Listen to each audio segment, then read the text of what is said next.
अस्सलामुअलैकुम। Today is 10th जुलाई 2024। आज हम डॉन में जो 3 एडिटोरियल पब्लिश हुए हैं उनके एनालिसिस करेंगे। तो आइए चलते हैं आज के पहले एडिटोरियल की तरफ, जिसका टाइटल है पुलिस स्टेट। देखते हैं इस एडिटोरियल के अंदर वो क्या बात करता है। आज हमारा एजेंडा ये है कि हम वोकेबलरी देखेंगे इन एडिटोरियल्स में, इनका एनालिसिस करेंगे, इनमें करंट अफेयर और पाकिस्तान अफेयर से रिलेटेड जो फैक्ट्स होंगे हम उनको देखेंगे। तो आते हैं अपने पहले आर्टिकल की तरफ, जिसका टाइटल है पुलिस स्टेट। पुलिस स्टेट का मतलब क्या है? मतलब ये है कि एक ऐसी स्टेट जिसके अंदर इंटेलिजेंस एजेंसीज, आर्म्ड फोर्सेस और पुलिस वो सिविलियंस के ऊपर बहुत ज़्यादा पावर एक्सरसाइज कर रही हो, उसको हम पुलिस स्टेट कहेंगे। तो इस आर्टिकल का बेसिकली जो थीम है वो यही है। ये आर्टिकल स्टार्ट होता है एक स्टेटमेंट से, जो कि अभी रिसेंटली हमारे इंटीरियर मिनिस्ट्री ने सिंध हाई कोर्ट को एक स्टेटमेंट दी है। और इस स्टेटमेंट में ये कहा गया है कि Pakistan is under grave threat from its own citizens. Pakistan को अपने ही शहरियों से बहुत बड़ा ख़तरा लाहक है। क्यों लाहक है? क्योंकि गवर्नमेंट ये फील करती है कि ये जो सोशल मीडिया प्लेटफॉर्म्स हैं, इनके थ्रू बहुत बड़ा प्रॉब्लम हो सकता है। जब लोग कोई भी बात इन पे करते हैं तो इससे हेट स्पीच भी आती है, इसमें गवर्नमेंट के अगेंस्ट भी सेंटिमेंट पैदा होता है और इस किस्म की कई चीज़ें होती हैं। तो यहाँ पे गवर्नमेंट क्या फील करती है? गवर्नमेंट फील ये करती है कि जो एक्स, जो कि फॉर्मर ट्विटर था, उसके ऊपर बैन करना और बैन को जारी रखना ये बहुत ज़्यादा ज़रूरी है अगर हम लोगों ने स्टेट को इफ़ेक्टिवली चलाना है। तो यहाँ पे जो नैरेटिव अब गवर्नमेंट बिल्ड कर रही है वो ये है कि सोशल मीडिया का जो प्लेटफॉर्म है ये पाकिस्तान की नेशनल सिक्योरिटी के लिए एक थ्रेट है। वो मज़ीद कहते हैं कि पाकिस्तान के अंदर कुछ हॉस्टाइल एलिमेंट्स हैं जो कि एक्स का यूज़ करते हैं और हमारी सोसाइटी के अंदर क्योस और इंस्टेबिलिटी को फैलाते हैं। इससे क्या होता है, इनसे उनका एक एम होता है कि कंट्री को डिस्टेबलाइज करना है और कंट्री के अंदर एनार्की लानी है, मतलब कंट्री के अंदर लॉलेसनेस लानी है। तो ये मकासद हैं कुछ लोगों के जो कि एक्स को यूज़ कर रहे हैं और उसके बाद कंट्री को डिस्टेबल करने की कोशिश कर रहे हैं। तो इस वजह से क्या कहा जाता है? इस वजह से ये कहा जाता है कि एक्स के ऊपर बैन करना इस टाइम एक पाकिस्तान की नेशनल सिक्योरिटी के लिए ज़रूरी होता जा रहा है। उसके बाद आगे जो एडिटर है वो बताता है कि ये हॉस्टाइल एलिमेंट्स कौन है। ये हॉस्टाइल एलिमेंट्स दरअसल पाकिस्तान के वो सिटीजन्स हैं जो कि गवर्नेंस से सेटिस्फाई नहीं है, जिनको ना एजुकेशन से रिलेटेड कुछ मिल रहा है, ना उनको कोई फूड एंड शेल्टर से रिलेटेड कुछ मिल रहा है, ना उनको इकनॉमिक राइट्स मिल रहे हैं, ना उनको पॉलिटिकल राइट्स मिल रहे हैं। उनके बुरे हालात हैं। तो बेसिकली वही लोग अपनी जो फ्रस्ट्रेशन होती है उसको वेंट आउट करते हैं इन सोशल मीडिया प्लेटफॉर्म्स पे जाके। और गवर्नमेंट क्या करना चाह रही है? एक तो फैसिलिटेट लोगों को नहीं कर सकती, दूसरा अब वो ये चाह रही है कि जहाँ पे लोग अपनी बात करते हैं उन प्लेटफॉर्म्स को भी बंद कर दिया जाए। तो इसके ये जो बैन ऑन एक्स है, इसके ऊपर गवर्नमेंट का स्टांस ये है कि इससे कोई जो फ्रीडम ऑफ एक्सप्रेशन है वो कर्टेल नहीं होता। हालांकि ये एक बड़ी जस्टिफाइड किस्म की बात है कि फ्रीडम ऑफ एक्सप्रेशन कर्टेल तो होता है, लेकिन हमारी गवर्नमेंट का स्टांस ये है कि नहीं होता। और वो ये कहते हैं कि हम इस पे बैन इस वजह से कर रहे हैं ताकि रिस्पॉन्सिबल यूज़ जो उनसे है उसको फ़रोग मिले। पाकिस्तान में सोशल मीडिया के रिस्पॉन्सिबल यूज़ को फ़रोग देने के लिए क्या किया जा रहा है कि सोशल मीडिया को सिरे से ही बंद किया जा रहा है। यहाँ पे क्वेश्चंस भी यही अराइज होते हैं जो कि वो एडिटर करता है कि भाई कम्प्लीटली अगर आप ब्लॉक कर दोगे एक्सेस को तो फिर ये रिस्पॉन्सिबल यूज़ कैसे होगा? आप एक चीज़ का यूज़ ही बंद कर देते हैं तो फिर वो रिस्पॉन्सिबल यूज़ के लिए तो ना हुआ, वो तो आपने टोटली बैन कर दिया। तो ये कोई गुड गवर्नेंस का साइन तो नहीं है। वो यही कहता है कि अगर आपने सबको चुप करा देनी है तो ये कैसे कंट्रीब्यूट कर सकते हैं नेशनल स्टेबिलिटी और डेमोक्रेसी के लिए? देखिए, डेमोक्रेसी के अंदर बेसिक हर बंदे का राइट है, freedom of expression, freedom of information. इसी तरह नेशनल, एक स्टेबल नेशन कौन सी होती है जिसके अंदर तमाम लोगों को तमाम राइट्स मिल रहे होते हैं? तो यहाँ पे इन चीज़ों पे बैन लगा के अगर हमारी गवर्नमेंट ये क्लेम करती है कि हम लोग ये रिस्पॉन्सिबल यूज़ के लिए कर रहे हैं और इससे कोई भी फ्रीडम ऑफ एक्सप्रेशन जो उनसे है वो लोगों का नहीं जाता, तो ये गलत बात है। उसके बाद वो मज़ीद आगे आता है और एक रीसेंट डेवलपमेंट के बारे में बताता है। जो भी रिसेंट डेवलपमेंट हुई है वो बहुत ज़्यादा ड्रैकोनियन किस्म की डेवलपमेंट है। एक मैस सर्विलेंस का प्रोग्राम बनाया गया है और उसके तहत फॉर्मली अलाउ कर दिया गया है जो इंटेलिजेंस एजेंसीज़ हैं वो कॉल्स भी ट्रेस कर सकेंगी और किसी भी तरीके से इंटरसेप्ट कर सकती हैं जो सिटीजन्स आपस में बातें करते हैं। इसमें बेसिकली होना ये है कि जो आईएसआई है, इंटर सर्विसेज इंटेलिजेंस जो हमारी है, वो क्या करेगी, वो जो 18वीं ग्रेड से ऊपर के उनके कुछ एम्प्लॉयज़ हैं उनको ये पावर दे देगी कि वो किसी भी इस पाकिस्तान के सिटीज़न का फ़ोन ट्रेस कर सकते हैं और उसके अंदर उसकी कॉल्स वगैरह को सुन सकते हैं। तो अब ये जो पावर आई है ये तो हद है, ये बहुत ही ज़्यादा ड्रैकोनियन किस्म के मैयर हैं जो कि हुकूमत ले रही है यहाँ पे। इसीलिए वो फिर दोबारा क्वेश्चन करता है कि ऐसा कौन सा मसला हो गया है नेशनल सिक्योरिटी का कि आप फंडामेंटल राइट्स ही लोगों के ख़त्म कर रहे हैं। मतलब नेशनल सिक्योरिटी के लिए लोगों के राइट्स ही ख़त्म किए जा रहे हैं। और अगर अगर आपके ऊपर बहुत ज़्यादा इस चीज़ की ज़रूरत आ ही गई थी ये काम करने की, तो एटलीस्ट कोई चेक एंड बैलेंस तो रखे जाते हैं ना। ये चीज़ कैसे जस्टिफाइबल हो सकती है कि आप इस तरह की ड्रैकोनियन चीज़ों को लाएं और without any check and balance लाएं, मतलब इम्प्यूनिटी दे दें टोटल एजेंसीज के हाथों में। तो यहाँ पे ये सारी बातें करने के बाद एक वे आउट जो कि एडिटर ने बयान किया है वो क्या है, वो ये है कि आप इस तरह की चीज़ों को कर्ब करके कोई फ़ायदा नहीं ले सकते। सबसे पहली चीज़ ये है कि जो भी ऐसे नैरेटिव हैं जो कि आपके अगेंस्ट हैं आप उनको अकोमोडेट करें। आप जितना उनसे डरेंगे, आप जितना उसको दबाने की कोशिश करेंगे, उससे कंट्री में कोई स्टेबिलिटी नहीं आने वाली, उससे इंस्टेबिलिटी ही आएगी और कोई फ़ायदा नहीं होगा। तो जो कंपीटिंग नैरेटिव्स हैं उनको अकोमोडेट करना बहुत ज़्यादा ज़रूरी है। सेकंड चीज़ वो ये कहता है कि इतनी ज़्यादा एनर्जी आप लगा रहे हैं लोगों की आवाज़ को दबाने में, अगर यही एनर्जी आप लगा देते इस चीज़ को अंडरस्टैंड करने में कि आखिर लोग चाहते क्या हैं, तो मुल्क में कितनी स्टेबिलिटी आ जाती। कौन होता जो उठता और इस किस्म के काम करता, कौन हेट स्पीच फैलाता अगर उसके कंसर्न्स ऑलरेडी सुने जा रहे हैं। तो यहाँ पे वो कहते हैं कि आप अपनी एनर्जी एक पॉजिटिव और एक सही जगह पे लगाएं, बजाय कि आप लोगों को चुप कराने में अपनी पूरी एनर्जी लगा दें। उसके बाद वो कहता है कि अगर आप डिसेंट का मतलब ये होता है कि अनपॉपुलर व्यूज़ जो उनसे हैं उनको बयान करने की इजाज़त होना। तो वो कहते हैं अगर आप डिसेंट को ब्लॉक कर देंगे तो इससे माशरे में कोई अमन या कोई रवादारी या कोई इस किस्म की चीज़ें नहीं आने वाली। डिसेंट को आप ब्लॉक करेंगे तो माशरे में और ज़्यादा फ्रस्ट्रेशन आएगी, और ज़्यादा फ्रस्ट्रेशन आएगी तो माशरे में और ज़्यादा केओस आएगा और हालात और ख़राब होते जाएंगे। तो अब इस आर्टिकल का जो एक ओवरव्यू बनता है वो ये बनता है कि हमारे पाकिस्तान में ये हो रहा है कि एक तो पहले ही पॉलिटिकल इंस्टेबिलिटी है, हालात ख़राब है, इकोनॉमिक क्राइसिस भी है। उसके साथ साथ जो इलेक्शन हुए हैं वो भी इस तरह के हुए हैं कि उनको लेजिटिमेट नहीं समझा जाता। अब उसके ऊपर जो एक तड़का लगाया जा रहा है वो मैस सर्विलेंस का लगाया जा रहा है। रिसेंटली जजेस ने भी ये बात की है और अब फॉर्मली इसको इनेक्ट कर दिया गया है कि मैस सर्विलेंस लोगों की होगी। आईएसआई के 18वीं ग्रेड के जो ऑफिसर हैं उनको अगर ये जिम्मेदारी दे दी जाती है तो वो सैंक्शन ऑफ गवर्नमेंट के साथ ये काम करेंगे। यहाँ पे आगे बात आ जाती है पाकिस्तान में फ्रीडम ऑफ एक्सप्रेशन की। पाकिस्तान एक डेमोक्रेटिक कंट्री है, यहाँ पे अगर फ्रीडम ऑफ एक्सप्रेशन को आप कर्व करते हैं तो इससे कोई पीस एंड स्टेबिलिटी तो नहीं आने वाली, ठीक है।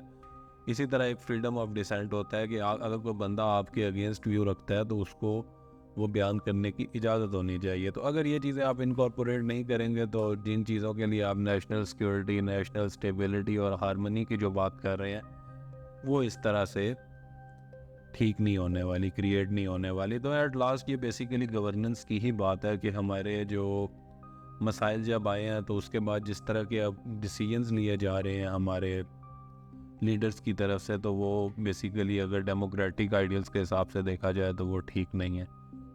तो ये हमारा आर्टिकल था पुलिस स्टेट। अब चलते हैं आज के दूसरे आर्टिकल की तरफ। दूसरा एडिटोरियल है हमारा आज का, in critical condition.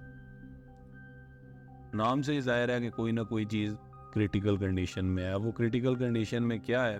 Critical condition में पाकिस्तान में इस आर्टिकल के मुताबिक हेल्थ क्राइसिस पे बात हो रही है। ये चीज़ कैसे सामने आई? रिसेंटली सेनेट के अंदर स्टैंडिंग कमेटी जो है, सेनेट के अंदर डिफरेंट स्टैंडिंग कमेटीज़ होती हैं जो कि जिसमें सेनेटर्स का ग्रुप्स होते हैं और वो मुल्क के मुख्तलिफ शोबों के बारे में बात करते हैं और जहाँ पे मसले चल रहे होते हैं तो वो उनको नज़र में लाते हैं। बेसिकली कोई भी मसला उसको लेजिटिमाइजेशन तब मिलती है और उस पर काम तब होता है जब वो नेशनल असम्बली या सेनेट में डिस्कस होना स्टार्ट होता है। तो अभी ये एक बड़ी अच्छी बात है कि सेनेट स्टैंडिंग कमेटी ने हेल्थ के ऊपर बात की है। अब हेल्थ क्राइसिस हमारा जो सा है वो मल्टी फैसेटेड है, उसमें ये नहीं है कि कोई एक चीज़ है, उसमें डिफरेंट चीज़ें हैं। तो सबसे पहले उन्होंने बात की है कि हमारे जो 30 से 40 हज़ार डॉक्टर हैं जो कि PMDC से रजिस्टर हैं, वो प्रैक्टिस ही नहीं कर रहे हैं मेडिसिन। प्रैक्टिस नहीं कर रहे हैं, इसका क्या मतलब है कि या तो वो मुल्क से बाहर जा रहे हैं या प्राइवेटली कर रहे हैं, तो वो या जिस तरह फीमेल्स हैं उनकी शादियां हो जाती हैं तो वो इस तरफ आते ही नहीं हैं। ना आने के ऊपर काफ़ी ज़्यादा रीजंस होते हैं। एक तो हमारे जो THQ और DHQ हैं उनके जो हालात हैं, उनके अंदर काम करने को दिल भी नहीं करता किसी का। इस वजह से बुरे हालात होने की वजह से, कोई कैरियर स्ट्रक्चर ना होने की वजह से, पेज अच्छी ना होने की वजह से बहुत से रजिस्टर्ड डॉक्टर से काम ही छोड़ जाते हैं। तो पहली प्रॉब्लम उन्होंने ये डिस्कस की है। दूसरी प्रॉब्लम उन्होंने ये डिस्कस की है कि shortage of approximately 1 million nurses. Pakistan में 10 लाख नर्सेज की इस टाइम कमी है। अब ये जो टोटल क्राइसिस है हेल्थ केयर का, ये ह्यूमन रिसोर्स क्राइसिस की तरफ आता है कि हमारे पास काम करने वाले लोग ही मौजूद नहीं है क्योंकि हम लोग उनको प्रॉपर ट्रेन कर ही नहीं सके।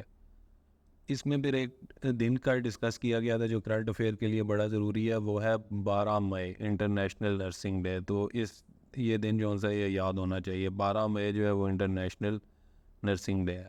तो इन सारी प्रॉब्लम्स को डिस्कस करने के बाद जो सेनेट कमेटी ने हाईलाइट की हैं, उसके बाद आ जाता है वे आउट, जो कि एडिटर ने एंड में डिस्कस किया।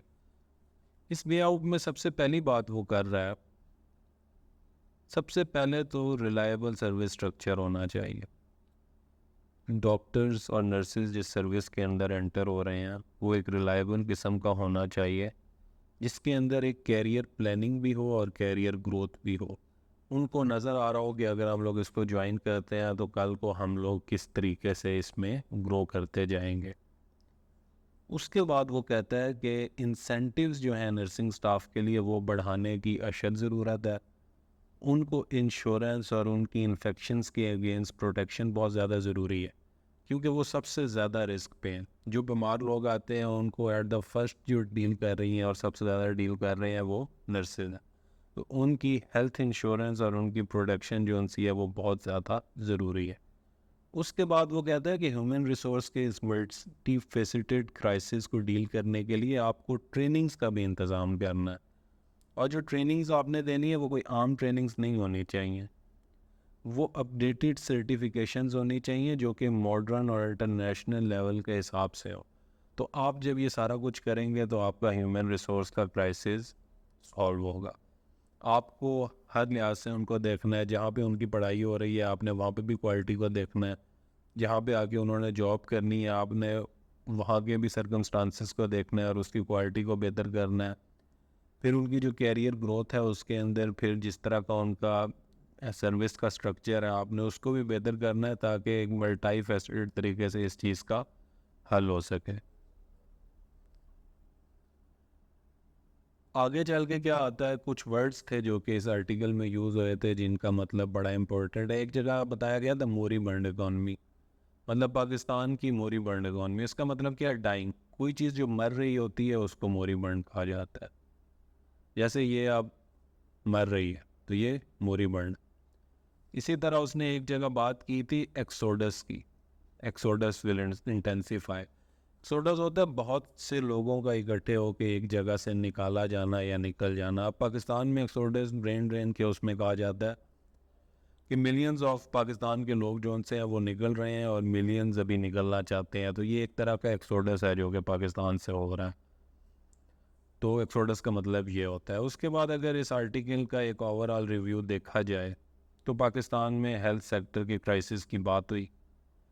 हेल्थ सेक्टर के अंदर भी अगर देखा जाए तो हेल्थ सेक्टर के अंदर हर लिहाज से क्राइसिस है, डिफरेंट एंगल से क्राइसिस चल रहा है। लेकिन एक जिस क्राइसिस को हाईलाइट किया गया वो ह्यूमन रिसोर्स का क्राइसिस था कि जो डॉक्टर्स और नर्सेज हैं वो एक तो क्वालिटी मौजूद नहीं है, जो है वो काम नहीं करना चाहते, उनका सर्विस स्ट्रक्चर अच्छा नहीं है।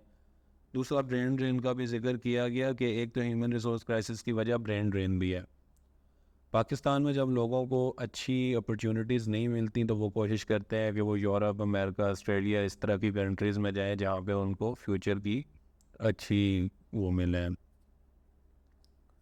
उसके बाद वो कहता है कि आप इंसेंटिवाइज करें, आप अपग्रेड करें अपने हेल्थ सिस्टम को एक होलिस्टिक वे में। होलिस्टिक वे यही है कि आप फ्रॉम द स्टार्ट देखें कि उसके अंदर जो आपकी ह्यूमन रिसोर्स आनी है वो जिन यूनिवर्सिटीज़ या जिन पॉलिटेक्निकल कॉलेजेस से आनी है उनके अंदर क्वालिटी बढ़ाई जाए।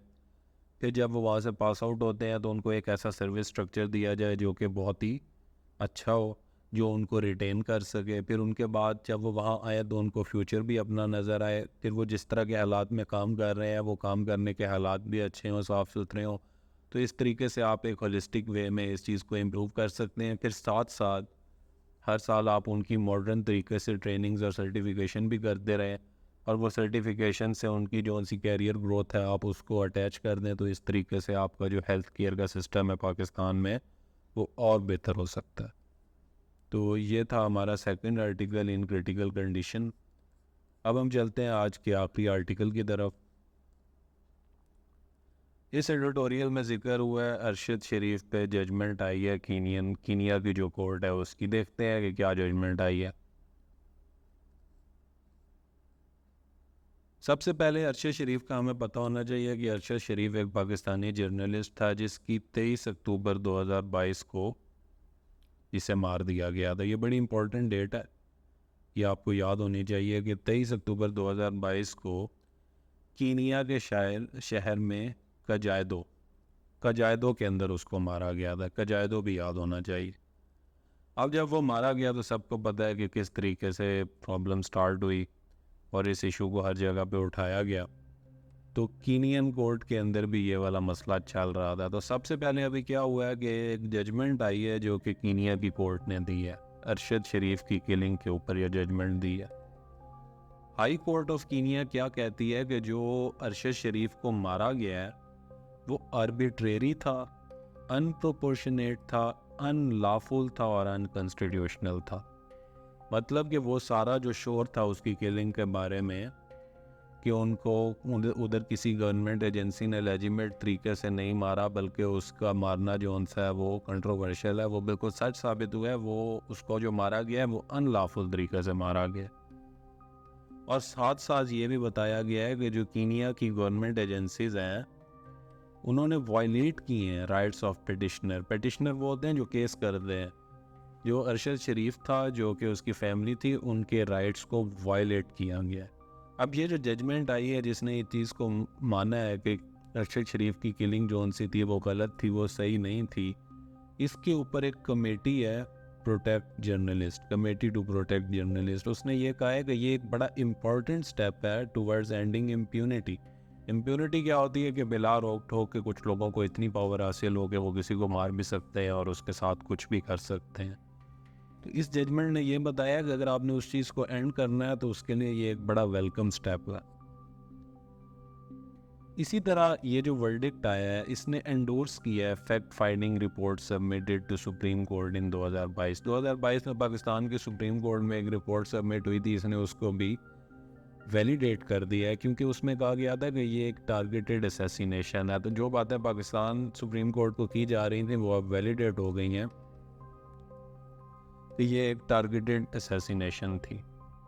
लेकिन अब ज़रूरी क्या है, ये तो मान लिया गया कि जो उसकी असैसिनेशन हुई थी वो अनलॉफुल थी। अब ज़रूरी ये है कि आपने इसके जो उनसे फुल फैक्ट्स हैं उनको अनकवर करना बहुत ज़रूरी हो गया। वो कौन लोग हैं, वो कौन से पावरफुल लोग हैं जो कि चुप करा देते हैं कोई भी बंदा अगर डिसेंट के बारे में ऐसी बात बोलता है जो कि उनके लिए बेहतर नहीं होती। वो कौन लोग हैं जो उनको चुप कराते हैं। इस जजमेंट ने ये तो कंफर्म कर दिया कि ये लॉफुल है, लेकिन ज़रूरी ये है कि वो कौन है और उन्होंने क्यों मारा है। ये चीज़ भी अब इसका भी रिज़ल्ट आना और इसका भी डिटरमिन होना बहुत ज़रूरी है। तो ये बेसिकली उसी जजमेंट के बारे में इस आर्टिकल में बात हुई है। उस जजमेंट ने ये जस्टिफाई कर दिया कि वो किलिंग अनलॉफुल थी, लेकिन अभी ये डिटरमिन होना ज़रूरी है कि आखिर क्यों इस लॉफुल काम को किया गया। ये चीज़ अभी डिटर्मिन होना ज़रूरी है। तो यही इस एडिटोरियल में बात की गई है। ये आज के 3 एडिटोरियल थे। इंशाल्लाह कल मिलेंगे कल के 3 एडिटोरियल्स के साथ। अल्लाह हाफ़िज़।